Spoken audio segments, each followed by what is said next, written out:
So there's been a lot of serious stuff talked about this afternoon, and I'll probably at some risk to my reputation, I'll share this incredibly goofy idea I had to start this off, which was I was going to arrive with a package and hold it here for a couple of seconds and say, TEDx? I thought you said FedEx. But, but I won't do that because we're talking about serious stuff. So I'll get back to the subject at hand, which of course is creating a full citizenry. And I guess that's very appropriate that we would be doing that in a college, in a place of higher learning, a place of post-secondary education, because that's, in a sense, a huge part of our mission. I think to start off in this section with Agnew was really important because it reminds us of how much work we have to do around the world. But I think to be fair and relatively speaking, is I think always a dangerous phrase to use when you're speaking of human rights. But relatively speaking, we're of course in a different place in Canada, and whereas our sense of citizenship is not under siege, or in some ways not as yet realized as it is in, of course, so many other places around the world. So we start with some very important caveats at a different place. But we also recognize there are cracks, and that's really why this is an important subject that's engaging us this afternoon and today, because we're not yet there yet. And there are lots of ways of measuring citizenship, and I don't think any of them are completely beyond debate, certainly not that I've seen. I was struck when I was doing some work in researching how technology would affect government and the delivery of public service and democracy and the practice of politics.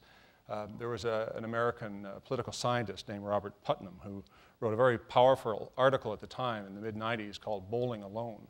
And it was very powerful, partly because it's a great title, and it was what his study was essentially positing that a lot of the community kind of ties that bound people in the United States, because that's where his study was, were fraying.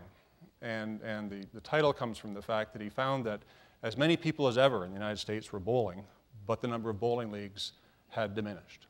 And it was really expressing, as to some extent other studies had done, if you go back to elements of Neil Postman's work, or even go back all the way back to the Middletown studies back in the 20s, and looking at the way societies were held together and bound, what the glue was. You'd seen elements of this. But he was really saying we've got some trouble in the United States. He became a bit of a rock star for a while, went and saw President Clinton and got into People magazine and so on. But I thought it was he had a very powerful concept, which I think is relevant here, which he said there are, because he's talked about the notion of social capital, which really, in a sense, kind of holds a society together. And if you can measure that, you really could measure the strength of a society.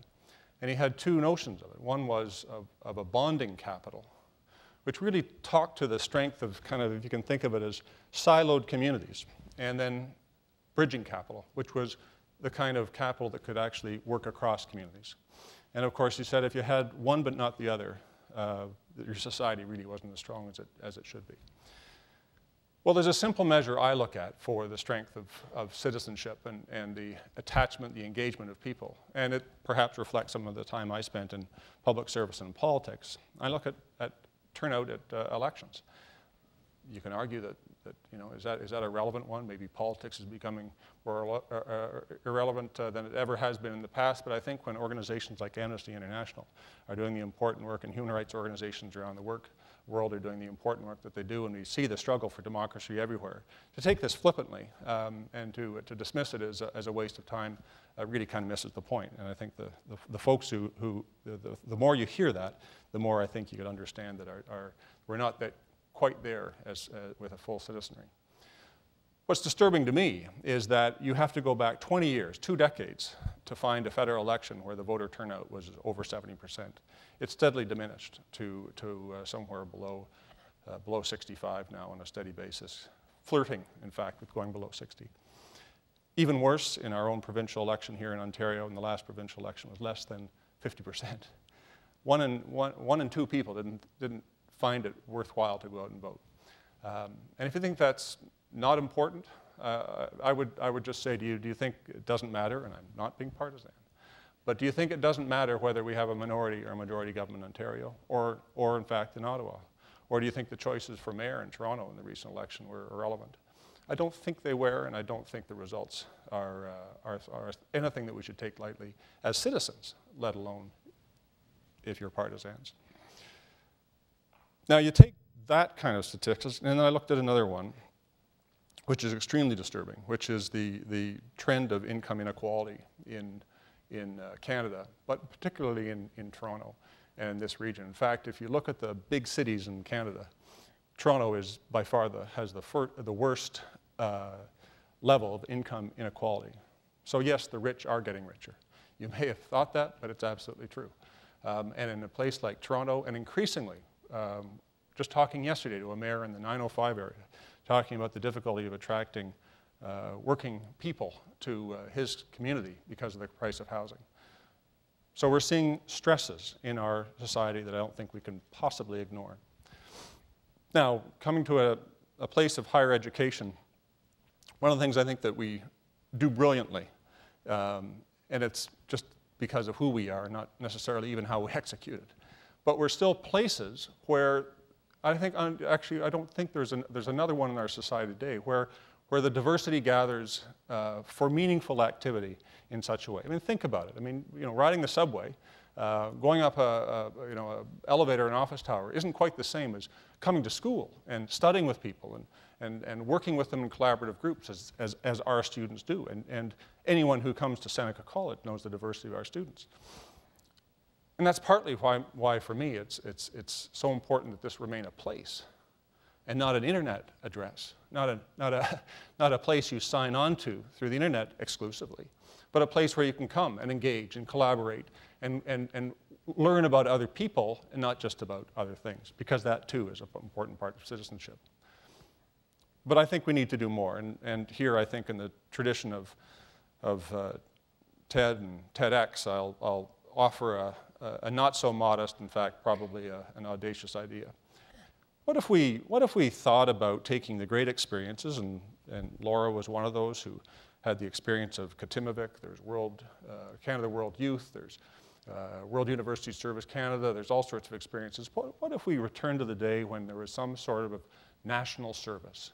And I'm not talking military service. I'm talking about what if every young person, after high school, maybe in the first year or two of post-secondary age, what if they had to do a semester, a few months, working in an at-risk neighborhood, if they had to work in an Aboriginal community, if they could go overseas, experience some element of international development, some kind of thing that took them out of, as they say, their comfort zone, put them with a group of young Canadians, and truly from across the country.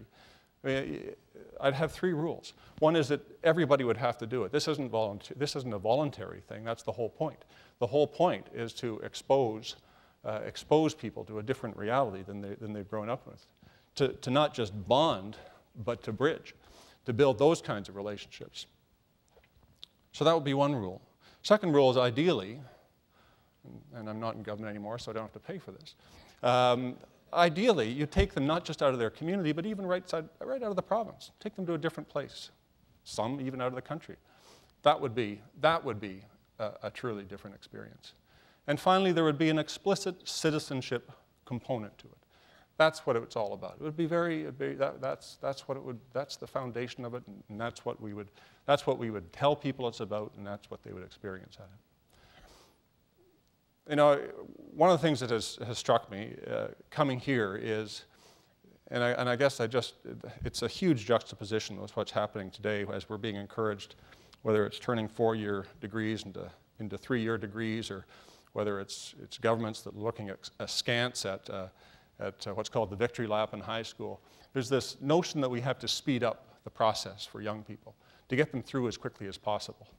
And I think it's time maybe we step back a little bit and stop thinking about education as something you measure with a stopwatch.